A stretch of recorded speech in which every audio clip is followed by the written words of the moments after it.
A papal conclave is a meeting of cardinals to choose a new pope in secret, who happens to be the Bishop of Rome and the leader of the Roman Catholic Church.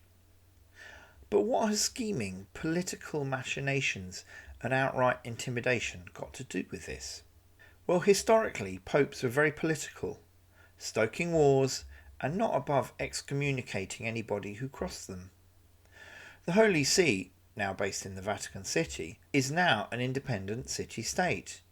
It pays no taxes, and over the years has stoked wars as well as commissioned priceless artworks.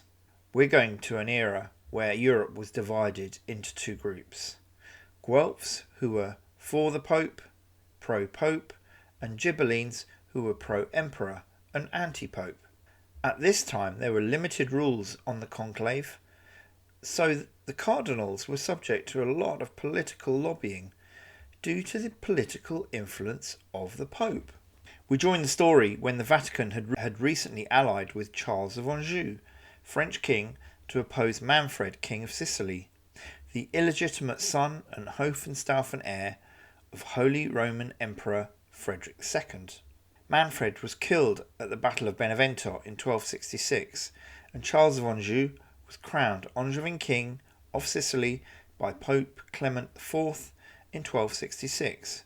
Conradin, the last of the House of Hohenstaufen, was beheaded on the orders of Charles of Anjou in a Naples marketplace in 1268.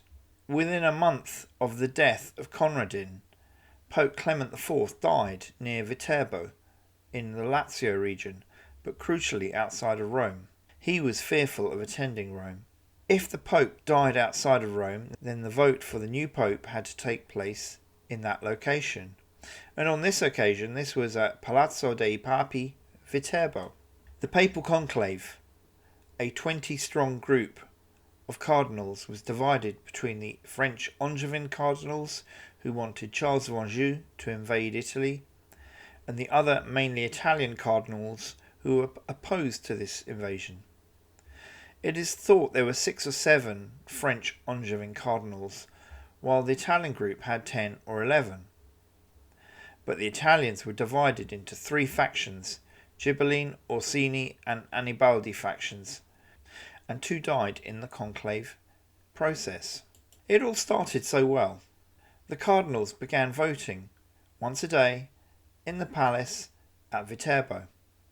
Cardinals John of Toledo, Ghibelline, Giovanni Gaetano Orsini, Ottaviano Ubaldini, of fame of the phrase "I can say if I had a soul I lost it for the Ghibellines," and Odo of Châteauroux, Angevin. These were considered the front runners, known as the Papabili. Time passed. One cardinal was absent and died. We now get into speculation about the pressure exerted on cardinals to vote for a pope and vote for a winner. By late 1269, ongoing deadlock. The cardinals rarely met. By June 1270, the cardinals requested that Henry of Segusio, Cardinal Bishop of Ostia, be allowed to leave the Palazzo di Scoperto, the uncovered palace, due to ill health. He had given up his right to vote. Various claims on the methods employed to hurry up the decision-making process. Cardinals were first locked into Palazzo dei Papi until a new pope was elected. The Latin cum clave, with a key, are the origins for the phrase conclave.